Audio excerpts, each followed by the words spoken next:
Thank you. So over to you. So the topic of today's panel is the building a vibrant and sustainable digital Malaysia, the role of digital infrastructure. So I'll just start with myself. So my name is Glenn Duncan. I lead the data center research business for JLL in APAC. So I'm based in Singapore. I've been in Singapore for 8 or so years and originally from Australia. So I'll be moderating the session. I'll ask Juan and Jeremy to speak a little bit about themselves as well, a bit more. So perhaps Juan, you're in the middle there. Thank you, Glenn. Thank you for inviting us, MDEC, to this. So I'm Juan Murdani. I'm from MDEC, Malaysia Digital Economy Corporation. So I'm looking at the digital ecosystem, which includes funding ecosystem, digital infrastructure, talent development, and also regulatory facilitation. It is some of the portfolios which are very important in enabling the digital economy. So we'd love to share some of the ideas and thought with regard to the data center and cloud services in this session. Thanks, Glenn. Thank you. Thanks, Juan. So I'm Jeremy Deutsch. Lovely to meet everybody. I hope I get a chance to chat to many of you during the next couple of days. I've had the good fortune to be working for a company called Equinix for about 20 years. And for those of you that don't know, Equinix is a global data center and interconnection platform provider around the world. So I get the great opportunity to go out and speak to CIOs and CEOs about their digital transformation and really see some of the latest trends. So I'm happy to share those with you. So my role at Equinix today is the President of Asia Pacific. Thanks, Glenn. Thanks. So I wanted to set the scene a little bit. I mean, we've had quite a lot of presentations to this point, and they've been very, very diverse. And so I just wanted to pull out some of the key themes, because those key themes will actually animate our conversation now. So I've sort of seen 5 or so things talked about, major factors talked about in the presentations previously. So the importance of the digital economy for Malaysia, that's been spoken about quite heavily by MDEC. The need for digital transformation. So there's been presentations that have talked about the need for enterprises in legacy industries to digitally transform in order to be able to compete with born-in-the-cloud companies that have gone straight to the cloud and have been disrupting and transforming industries. So that's been a theme. There's been a very, very strong theme in a lot of the presentations around the need to partner. The partnerships between enterprises, between government, between industry players, operators, IT companies, that's been very, very strong. There's also been a lot of discussion around sustainability. That's becoming a really, really hot topic for Malaysia. And quite a lot also discussed around cybersecurity, particularly in the later presentations, and I'm sure we'll hear more about cybersecurity in the presentations to come. So, you know, those are the themes and the factors that are starting to sort of bubble up in the presentation so far. And I want to ask the panel, and it kind of relates to the first one around the digital economy, what's the Malaysian government been doing to promote digital transformation amongst its own public services and public departments, as well as enterprises within Malaysia? What's the government been doing? What have been the policies and factors and frameworks?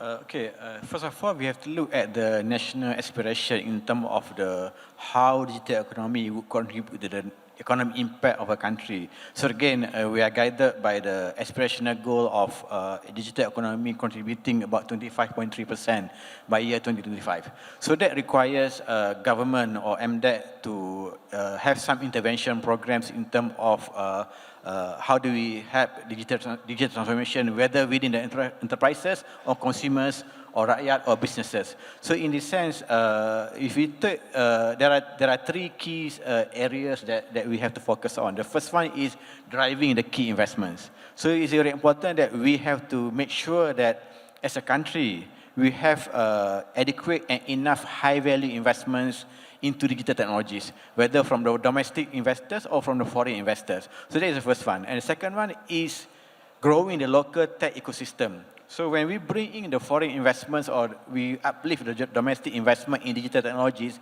we have to make sure that we have enough or matured local ecosystem to support the adoption.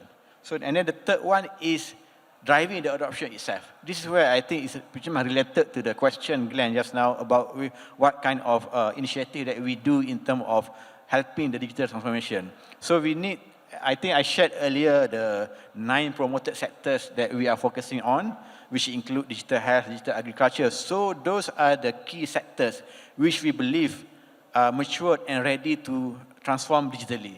So then that's where the program has to be created to identify what are the challenges and of these sectors and how do digital technology will help them to adopt and to drive more productivity and then increase revenues and things like that. So the programs actually is intended to make sure that this sector can adopt. If there is not enough talent, then we have to provide some talent development program. So if there is not enough partnership, then it is onus on us to make sure that we are connecting the suppliers' ecosystem to the needs of the demand. We have to understand the demand from these sectors, and then by understanding that demand, then we know what are the pain points, and then we know how, and on one side, we have to develop the supply ecosystem to make sure that they are addressing the right demands in the market. So talent, funding ecosystem, exposure, access to the market. So these are the key intervention that is needed to make sure that the user can adopt, while we provide certain awareness and training to the particular sectors to make sure that they know what type of technology that are relevant to the needs of their core businesses, whether in public sector or private sector. So we have a few programs, Glenn and Jeremy, in terms of how do we government help to ease the journey of the enterprises in digital transformation. Thank you. That's really, I find that really, really interesting that you've got these 9 sectors. I know in your presentation, I think you mentioned quite a number of them. I wonder if, it's probably a bit of a stretch, sorry to do this, but if you could sort of roll through what those 9 sectors are, and perhaps give us a bit of colour about why those sectors were chosen versus others. I mean, why are those so important for the Malaysian economy and country in particular? I think the audience would find that really, really interesting and valuable, as much as you can. Yeah. So there are reasons why those 9 sectors were chosen. The first one is the maturity of the ecosystem surrounding that sector. Because if you want to make sure that adoption can be accelerated, you must have the right foundation, the right ecosystem surrounding that sector. And secondly is the maturity of that sector itself in terms of people, in terms of stakeholders managing that sector. So they have to have a strong understanding and appreciation of the digital transformation within that sector. And thirdly is the impact of the sector toward the economic development of the country. So those are the 3 reasons why these sectors are chosen. It's not exhaustive, but I think these are the 9 sectors that we believe can have an immediate impact if the right intervention programs are being put in place.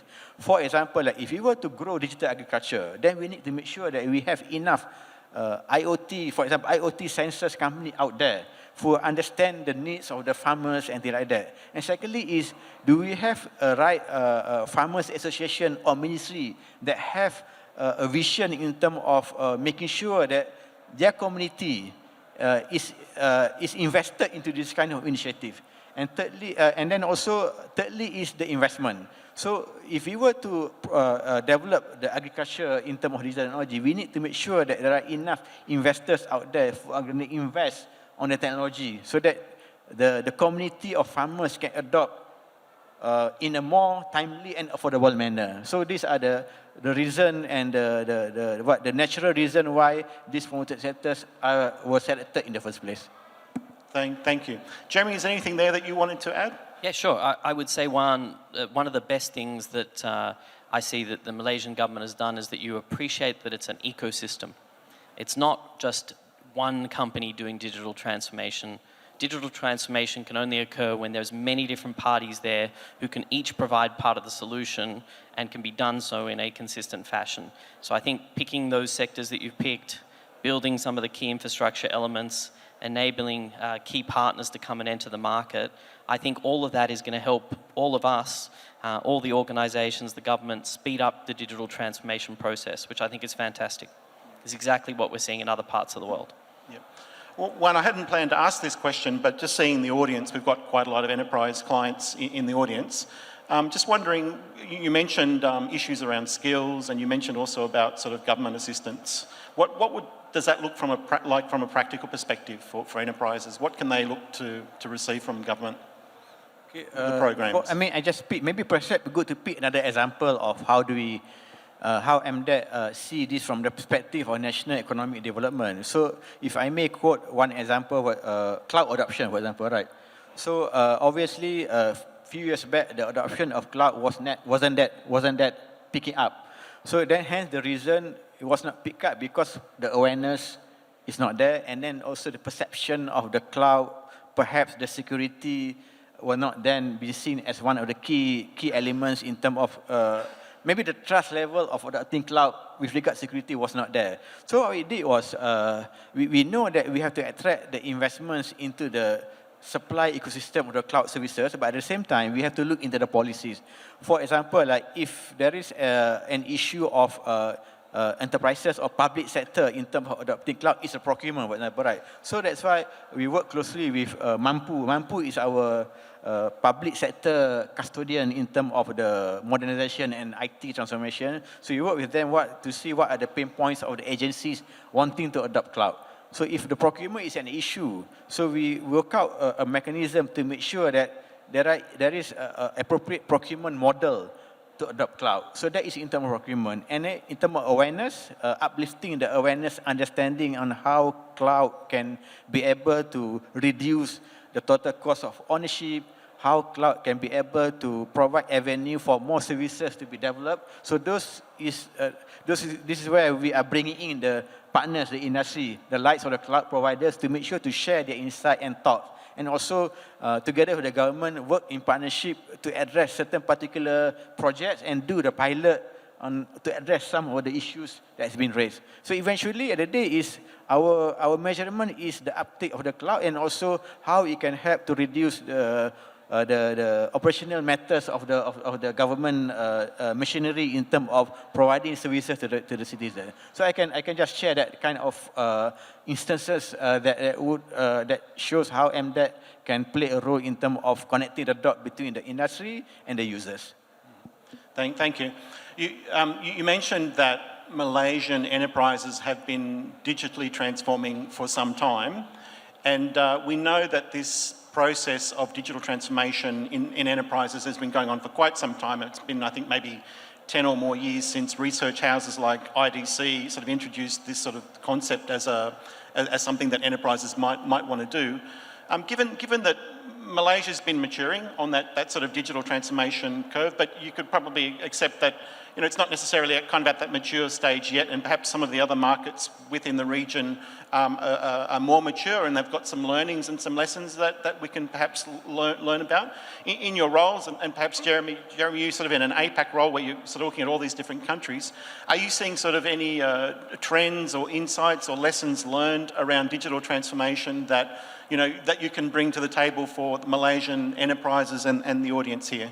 Yeah, sure, Glenn. Well, look, I would say to you that if you take a look back to that 10-year ago point, there were many organizations internationally, so even outside of the APAC region, but certainly in the region as well, who had made the decision, do you know what, I'm going to adopt cloud. And cloud is my way forward. So it was very much my world is going to be focused around cloud. What we have seen with some of those organizations, actual fact many, is that they've gone 100% into one cloud, and then they've realized, actually, I need more than one cloud. So one cloud can't solve all of my capabilities. And basically that's because of innovation. So if you think about it, cloud operator number 1 will have a suite of services, but as we all know, cloud operator number 2 or number 3 or number 4 is constantly bringing out new services. So that very quickly, from 10 years ago, turned things into, well, I need multi-cloud. So I'm not just going to use one, I'm going to utilize services from 2 or 3. Fast forward to today, and many of them have 16 to 20 different cloud providers in their architecture. So that's point number 1. It's become multi-cloud. Second point, which it goes back actually to some of the things Dominic was just discussing on screen, which is that often a lot of organizations thought they would put 100% of their data into the cloud.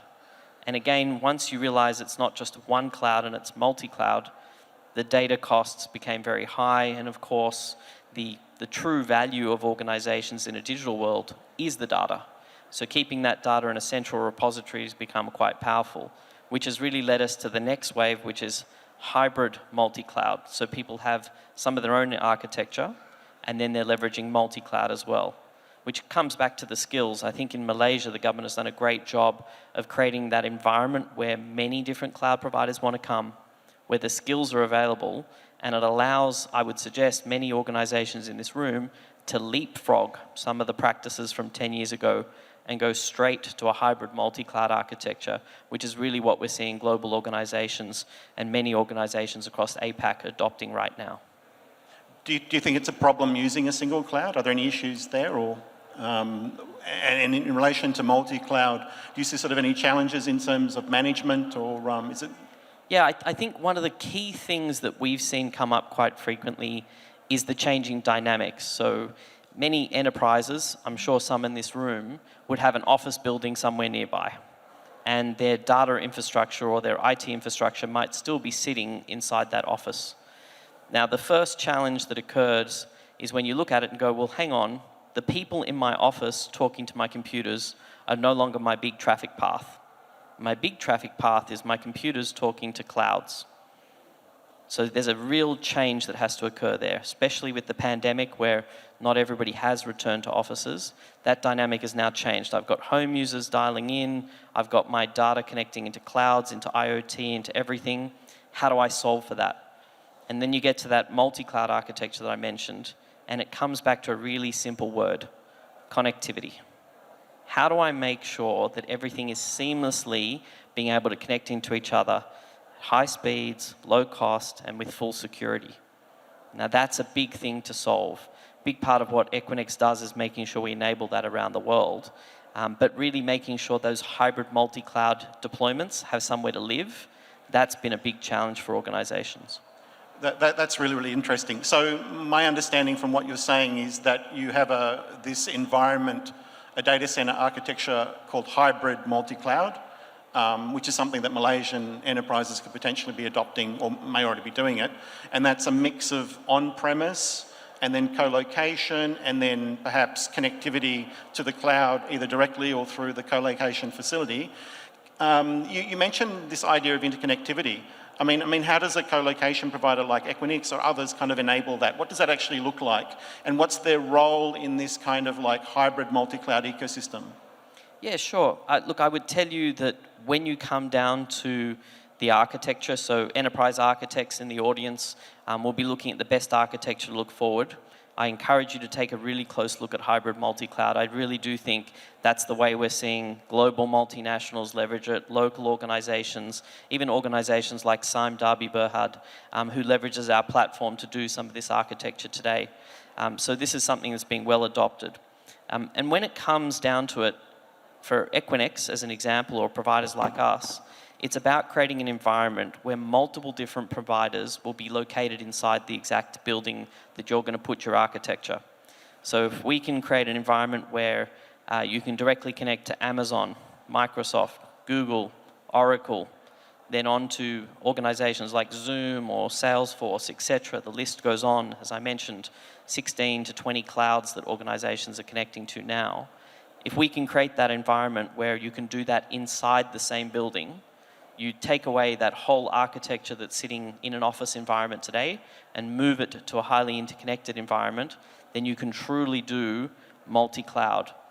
And if you take it a step further, if you're a multinational organization based in Malaysia, you want to use that same architecture again in another location, which is where the power of Equinix's platform, as an example, comes into play, because we're located in 70 markets around the world.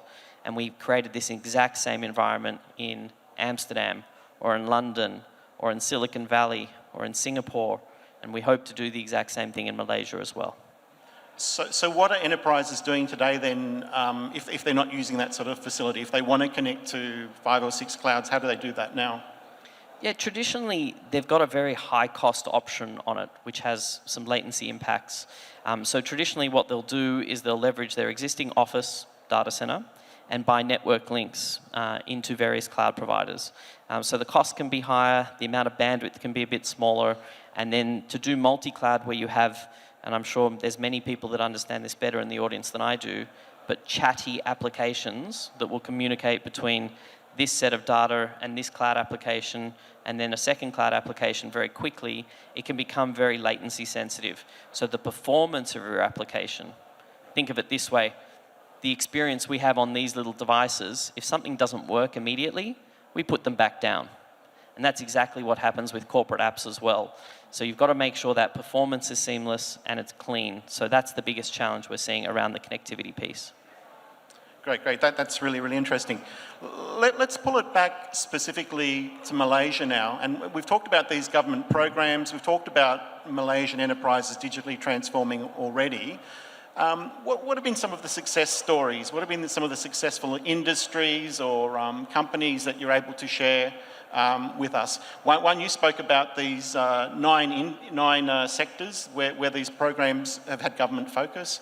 Are any of those sectors more successful than any others? Any examples within any of them that you'd like to sort of showcase? I might ask you, and then maybe Jeremy, if you've got some around some of your clients that you've seen either locally or in the region, it'd be good to hear as well.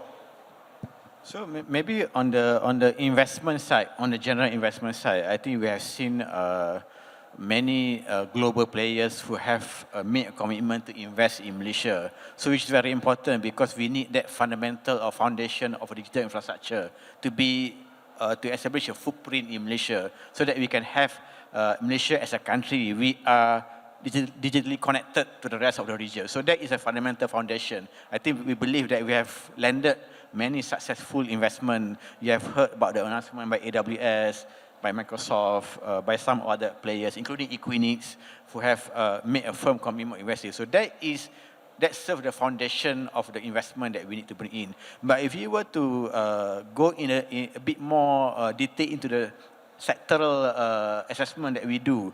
So again, I mentioned earlier about the an equal intervention and priority needs to be given to building the local tech ecosystem.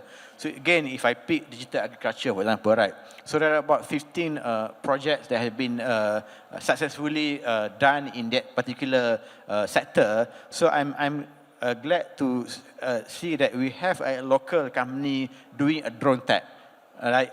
Be able to Aerodyne, for example, right? Aerodyne is one of our local company. So the company is listed, and also they have been able to serve the needs of the drone technology across all the sectors. Obviously, agriculture is one of the key, but aside from the forestry assessment and things like that, so we have that local company who have been successful not only in Malaysia but in the region. And secondly is in terms of how do we grow the companies to become the light of unicorn in the future. So we have one company, Custom.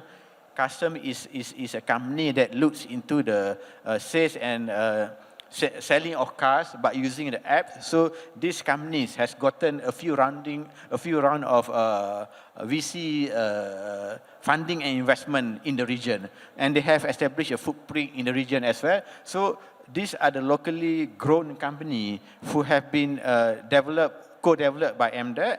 We have given the opportunity for them to serve the domestic market, and as a result, I think it gives a validation for them to be recognized by the venture capital outside there, who then connected them to the market in the region for them to be able to grab the businesses out of Malaysia. So we have a few companies that I think we believe has established certain capability to be able to serve the regional market. And at the same time, a whole lot of other companies as well in the making who have been serving the 9 promoted sectors I mentioned earlier. And anything that you can share with us about the actual, given that this panel is about digital infrastructure, any insights or anything you can share about how their digital infrastructure was changed or how that investment money was used? Was that about using that investment money to expand into the Indonesian or other markets using different types of infrastructure, or is that too deep diving, or any thoughts about that? So again, on the digital infrastructure, that's why I think earlier we believe in enriching the cloud, the data infrastructure or digital infrastructure in Malaysia, enriching the ecosystem. Because by having that thing, if Malaysia is being connected to the rest of the world, that means these companies I mean, in the traditional economic sectors, you need to establish a global presence, physical global presence, for you to be able to penetrate that kind of market. But once Malaysia are connected on the digital infrastructure, that means the footprint, the businesses can be expanded to other regions without the need to establish physical presence. So this is very a key important aspects of launching Malaysian companies outside of Malaysia using the cloud or using other means that will allow them to tap the market outside of Malaysia without the need to invest a lot in terms of establishing like a brick and mortar kind of physical presence in those markets. So if you combine the readiness of Malaysia in terms of infrastructure and how do we elevate the capability of local companies, then you have that combination of giving them opportunities to drive more exports outside of Malaysia. Sure. So there's one path where they're obviously of a public cloud or cloud, and that's sort of very, very suitable for born in the cloud type companies. But we've got many, many enterprise legacy companies from legacy industries. Jeremy, what's the story around hybrid multi-cloud? What are the other pathways to sort of digitally transform, and where are the success stories? Sure. Well, I think I mentioned earlier a good example of as a sort of a mature organization would be Sime Darby Berhad. They're a great example of a Malaysian multinational organization which has, obviously a very established business. When they came to Equinix, they were really looking at expanding into new geographies and doing so as effectively as possible. So services like our Network Edge service was a very attractive one to them that allowed them to turn on, connect to multi-cloud without even having to send their own equipment to that location, which is a very powerful example. Going back to some of the segments that you mentioned that are transforming very quickly, I thought I'd give some real-world examples that we're seeing across the region. Perhaps one of the ones that we're seeing, and I think from a personal level for most of us, it's a very important area is in the healthcare industry. So we've got an organization in APAC called Harrison AI, and what they do is focus on taking the scans of the human body and running them through artificial intelligence to find out and assist diagnosis to get a quicker answer as to whether there's a problem or not. Right, so that's a great example of digital transformation. Obviously, we can take the photograph. Now we can actually use technology to sit there and go through it and say, right, there's a spot or a dot or a bump or something that's a problem that it can then help diagnose a little bit quicker. So using artificial intelligence, they're mapping that through and speeding up diagnosis, which is ultimately about creating a better outcome for the patient. So I think you're going to see all of those things, which again involve cloud, involve hybrid architecture, and involve all the digital infrastructure that Malaysia is trying to encourage. Those are going to come in, and I think healthcare was one of the sectors you mentioned.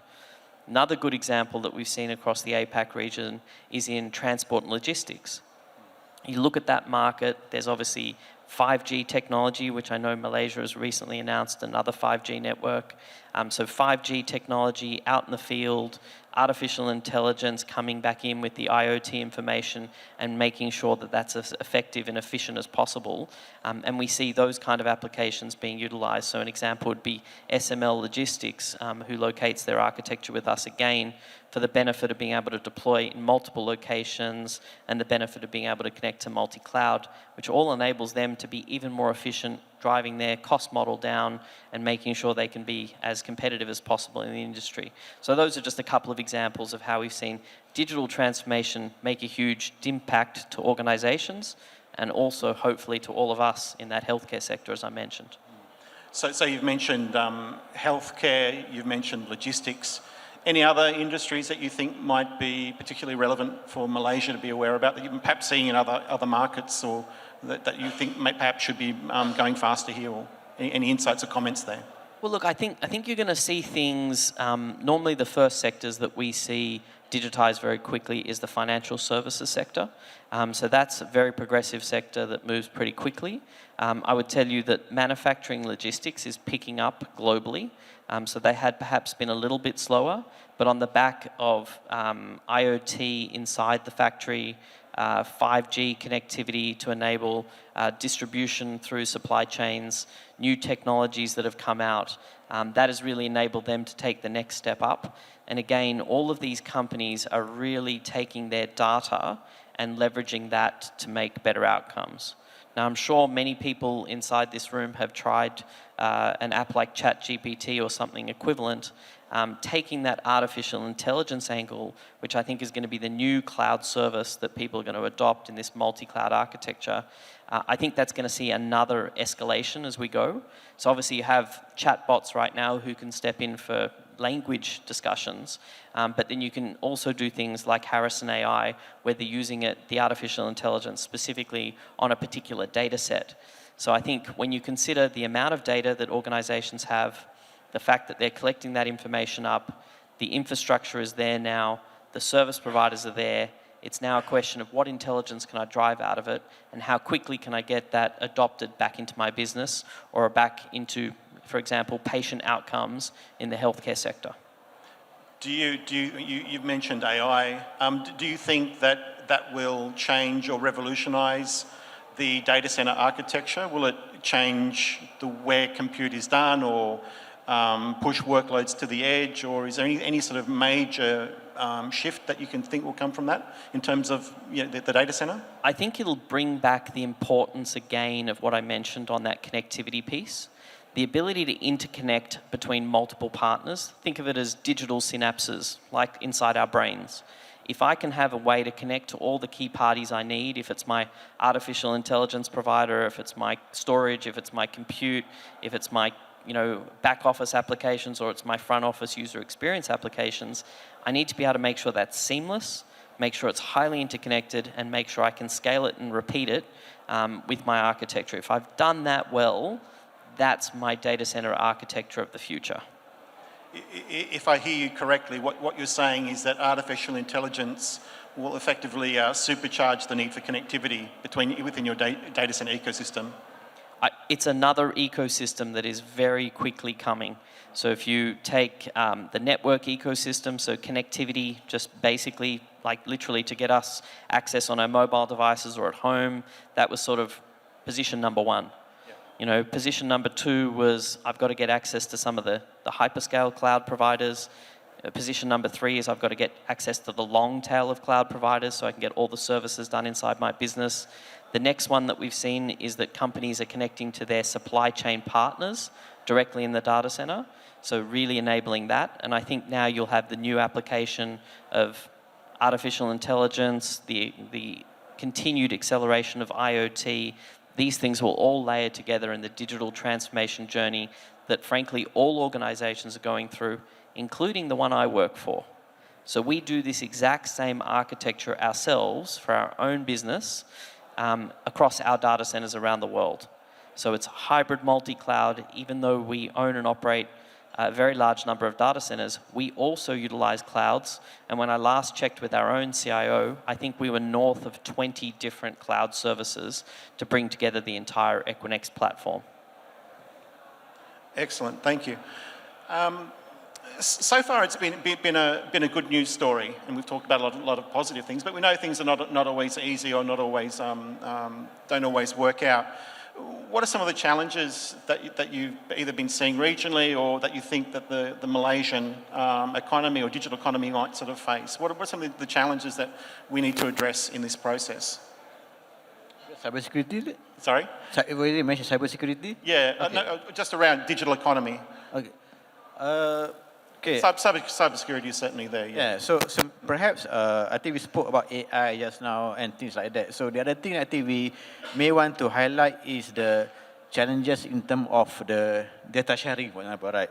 So there are two types of data that we are eyeing, either public sector data or private data. So we need to make sure that on the public sector side, there are as much as possible data being shared. And in order for us to do that thing, there are a lot of other steps that have to be undertaken to make sure that it can be shared. For example, is how do you classify that data?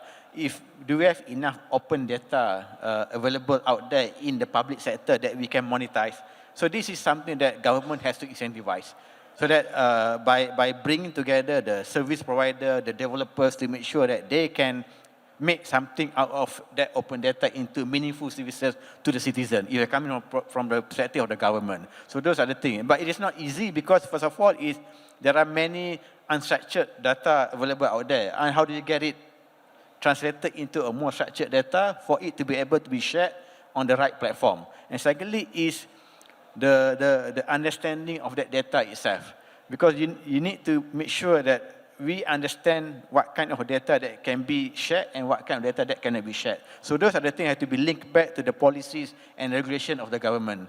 If it is classified data, then obviously you cannot share. If it's open data, then you can share. But you need a mechanism. How do you offload that data from the current system? And that is on the data sharing. And secondly is, as we talk about the borderless digital economy, so there's question of sovereignty of the data also take a role in this thing.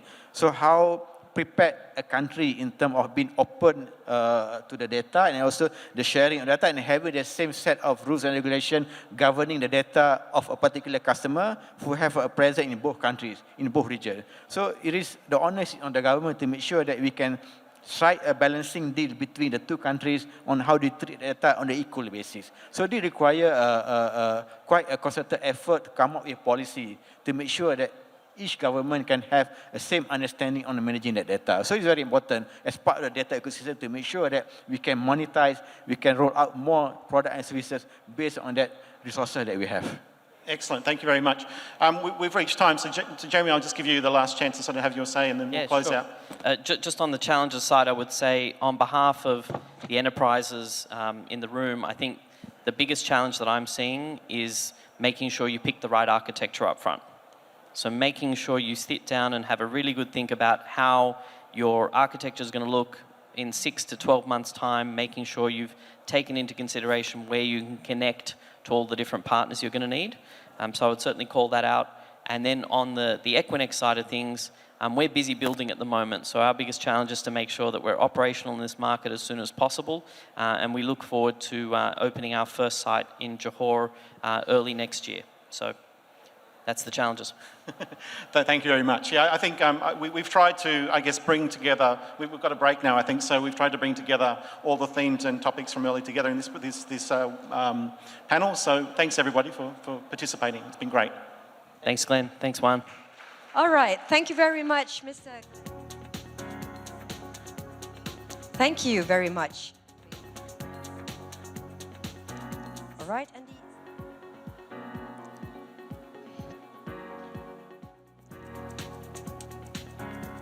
All right, thank you very much once again, and thank you. Engineer Juan, we're done.